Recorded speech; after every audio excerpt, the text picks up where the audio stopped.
Hey guys, it's me, it's Bando. This is Brexit Bando, the most slow-paced, unscripted, unthought-out video series on the internet. I can add that all to a brand new list of insults. Warcom's got a load of updates today, so let's go through them. Well, let's start off. Age of Sigmar, the game I just can't stand. Like, the world is so boring. But the Dark Oath army set. Meet the Dark Mirror of the Cities of Sigmar. Okay, look, we've got another faction. Yay! Or it's, more accurately, it's just a rebranding of a faction. So it's Chaos Marauders. We have a great big centerpiece commander on an oversized base. With a very sad and depressed horse. If only you knew how bad it really was. Some good interesting details, some awful body parts. I mean, these couple of heads might be really cool for some, like, I don't know, what they call, some Night Lords and maybe some Sons of Horus. Nice axe. Then the star of the show, the Wilder Fiend or Wilder Fiend, which is just some giant effing demon thing with some phenomenally good horns.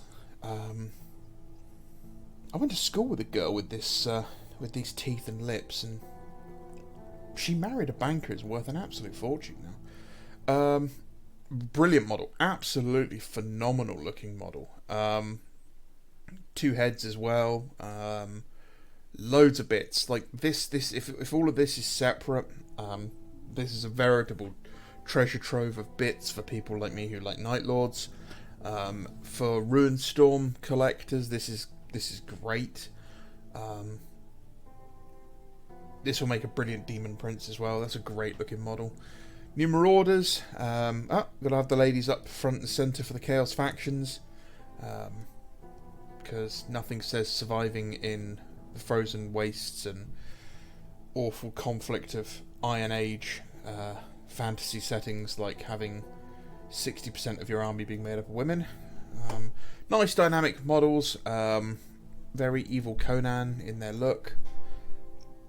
I just don't like them, I'll be honest. I just think that it's a bit silly.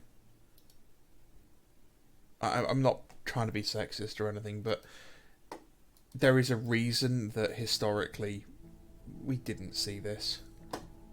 These spears are nice though. I wouldn't mind a couple of those spearheads.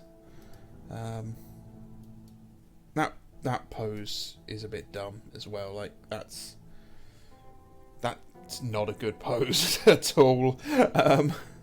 Turn that spear down this way so that they're kind of chucking it down in this sort of area, but that you can't. No one does that. You can't hold and control it. Where's the fingers? Bad sculpting. Bad hair. Overall, just mid-cad kind of crud. Cool banner. I like the banner. I'll steal the banner. That's another one. That looked really cool on like a Leviathan Dreadnought or something. Ironically, that would also work really well for like the Sagar Mason for the White Scars. That might be one I'd pick up from, China bits sellers. Marauder Horseman. Again, that's kind of cool. The rest of it is all just a bit meh. The horses are massive as well. Absolutely massive. These legs are just... I mean, I don't know if you've actually ever seen a horse, Games Workshop, but horses' legs are powerful, but they're quite thin. But I get these are supposed to be like souped up, roided Russian, professional doping horses. That's a better pose. Like that's a good angle for a spear. They'd make good, like, traitor Fenrisian allied militia or something. Cool cover. I quite like that. That's very Conan. That's kind of cool. Gnomes get another character, a special character, who's a fisherman. I got dragged in the comments for not knowing that gnomes were a thing in, 1987 when I was born. Don't like this concept art. I'm not sure who this artist is, but it doesn't feel very 40k or Warhammer at all. Love this rule though. This Catch of the Day rule is absolutely hilarious. Yeah, I can't fault the model for its like technical sculpting. I can't fault the painting on it. But yeah, I don't know. These gnomes just aren't it, Chief. Spread the Imperial truth to Call of Duty! Yeah! I can't stand Call of Duty, I really can't. This is a great piece of artwork. That's a brilliant pose for a Kaskrin. Or Karskrin. Yeah. So, Call of Duty's getting a load of skins for Marines, Sisters of Battle, Imperial Guard. GW is going hard on licensing. Like, super hard on licensing. Because they've realised that licensing is an avenue where GW can make just an absolute shed load of money and they don't suffer their normal problems, which is stock. You don't run out of stock of digital skins. If someone else is making the product, the supply and demand issues are all their problem. They're just paying you to use their names. Smart move, really smart move, is to get into licensing. And now GW is big enough, they can do it. 10 years ago, I don't think they could have pulled it off. But post-COVID, the fact that post-COVID is, or pre-COVID is, nearly half a decade now, that's really worrying. Oh, I don't like that. Oh, I'm going to need to sit in the shower for a bit and cry. I'm so old. Yeah, if you like Call of Duty, this is the kind of thing you guys be fine. I'm sure you'll like it. I wouldn't be surprised to see Fortnite skins. I wouldn't be surprised if they didn't do some sort of tie-in with something like Helldivers 2, with Stellaris, all sorts of games, because it's cheap. It's really cheap for GW to do. Now, the danger is watering down your IP. You don't want that. You don't want it getting everywhere, because you want it to maintain its value. So let's talk about Warhammer Relics, the official merchandise festival. Wow, a merch festival. That's just... it's so peak GW. So first up, the item you lead with is Bergschneider, the old world cosplay. LARP cosplay costumes and foam weapons based on Warhammer stuff. Genius. Absolutely genius. It covers three of the major demographics of GW. You've got the history nerds who do like reenactment, who would love this sort of stuff. You see a lot of guys like Peachy and Duncan, both are big into reenacting. The Perry twins were huge into reenacting. Reenacting and GW kind of go hand in hand historically. That's why Warhammer Fantasy looks so good, because it had so many people working on it who really had an eye for historical stuff. Then you've got all the LARPing weirdos who just love to run around boffing each other with foam swords, and, they're definitely going to be in it. And here's a spoiler alert, here's the thing you don't know about those really weird kids you see at school, the ones that are, heavily autistic before we knew what autistic was, who really get into things like LARP and stuff, and anime run. Those kids usually have just an absolute shitload of disposable income. Every single one I've ever met has been loaded for some reason. And they're going to love this. And then the third demographic, dudes who like swords, which is 90% of men. Or basically all of men who don't need testosterone supplements.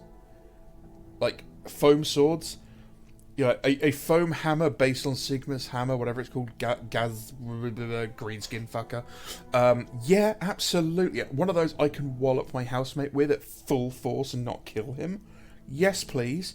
Terminator's Thunderhammer and Storm Shield in foam that I can literally wail on my friend with. Yes, I'll take 7. Foam Lightning Claws. Foam Power Fist? Although I am very surprised they didn't start with a hyper detailed wearable Space Marine helmet, because a really detailed Space Marine helmet, helmets are huge. You go on Instagram, you look at 3D printing communities, you look at the cosplay community. Star Wars helmets, Halo helmets, they're everywhere. People love them. So that's got to be something they do soon. But this is kind of cool. Okay, Wicked Brick display cases. I know a lot of guys who get these for Lego, and they do like them. I just don't like them because I think they look bad. I prefer my display cases to be a lot cleaner, to be a lot less stuffed, taking my eye away from what's in there. I don't want to have to look at it from a specific angle. So these aren't my jam, but from any company out there that makes display cases, this is a good choice versus like cheap no-name Chinese factory number 74. A DK Ultimate Guide for Warhammer. I don't know about you guys, but growing up as a kid, DK books were a regular occurrence. Specifically, usually Star Wars ones with like some really fantastic artwork and cutaway artwork. Apparently, Star Wars DK books nearly bankrupted the company. So yeah, that's really cool. That's actually kind of awesome. That's the sort of thing you see at WH Smith's. That is pure normie bait. That's brilliant. That will bring in a lot of people. The Darktide card game is kind of interesting. Yeah, that's cool. Darktide's cool. Darktide needs some work. But a different game, a game that you can play that's quite a small pack-awayable game, you know, for train journeys, that sort of thing. That's cool. Weta Workshop's Abaddon the Despoiler. Weta sculptors are phenomenal. There is a guy who works at Weta who actually sells his miniatures there, and they are fantastic models. He even built this really fantastic modular terrain, modular city terrain that is like 8.5 foot long table. It's huge. I have one of the models. It's a baboon with a really cool kind of sickly sword that I need to finish painting. But this looks amazing. It's all just a render. But from what I can see, this is going to be a huge bust. Expect to pay an absolute fortune for that. Just like this one. Weta are industry leaders for a reason. And when I say industry leader, I mean legitimate industry leaders in this sort of field. A lot of the techniques that are used in everyday CGI work, model building in general, were pioneered by Weta. Displate, yeah, I'm surprised it's taken this long, but Displate, I mean, they sponsor loads of people on YouTube, we all see them. I'm not a big fan of the idea of metal posters on my wall. I have lots of regular posters in frames, all Marvel, pretty much. Lots of X-Men and one Star Wars one. I don't like the Mark X helmet, so if this had been pretty much any other helmet, I'm sure I would have liked it more, but yeah, that's pretty cool. Joy Toy Justerian is pretty cool as well. I like these Joy Toy models because you can do all the really cool poses with them. They're so expensive, so I'd never ever get them, and I would have to repaint them. But that's pretty cool. I really like that. Please give me Justerian in plastic. That's all I really want. That's a great piece of artwork. That's actually more how I have that's literally how my posters look. Almost identical to that. I'll see if I can throw a picture up somewhere, maybe in the video, show you what my posters look like. So yeah, more artwork. That's kind of cool, depending on the artwork that's available. You know, I'm not a big fan of a lot of the modern artwork. Give me some of the classic stuff, the MG stuff, the Karl Kopinski stuff. Karl Kopinski's like my all-time favourite GW artist ever.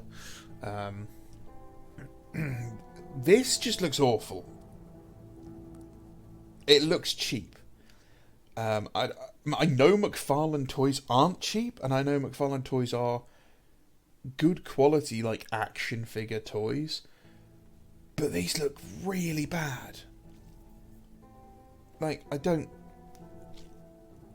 It just looks bad.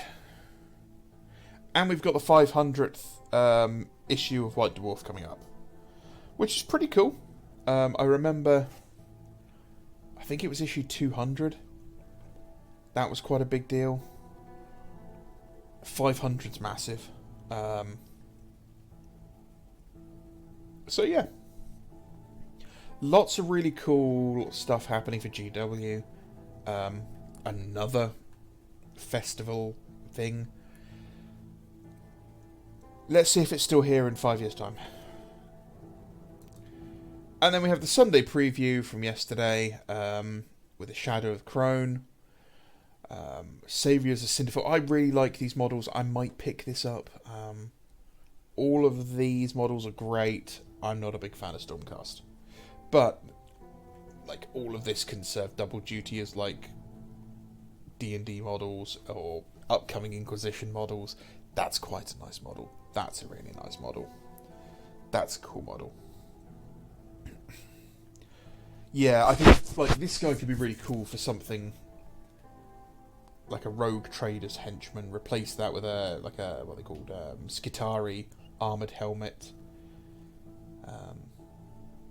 Give him some more technical doodads. That'd be cool. I quite like the look of this box set, depending on the price. It's going to be jumped up because of the size of this model. I need both of these for my Dark Elf army, and I'm kind of tempted depending on the price. Not a fan of this. Yeah. It's just rehash of the starter set that no one bought. Nothing I can really say about most of that, and then books in various languages. So yeah, that's it, guys. That's all I've got to talk about. Warcom's been pretty, busy today and yesterday, so that's not too bad. I did manage to get my hands on the Solar Auxilia battle group, and I have decided on a scheme with black undersuits and glossy white armour with magenta like optics and glows and that sort of thing. I haven't got a clue how I'm going to base them. I don't know who I'm going to ally them with, because I'm not doing a full force. They're just going to be an allied unit slapped onto one of my other armies. Possibly Night Lords, possibly my Blood Angels.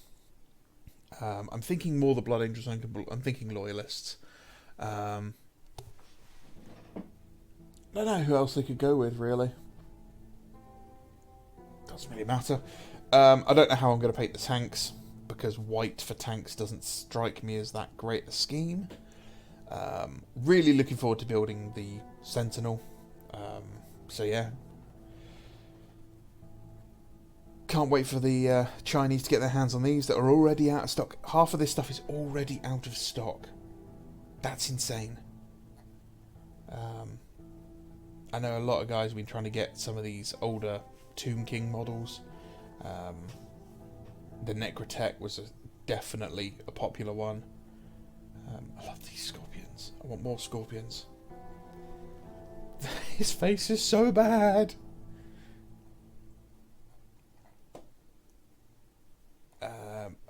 Didn't they say that this trebuchet was going to be...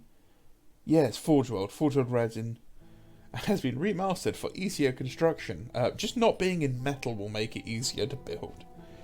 Love these. Love the return of these guys. And all of these. So I think I've covered all of this before. That's a great cover. I'm pretty sure I said the same thing then. Ooh, Wrath and Glory starter set. I might have to get that.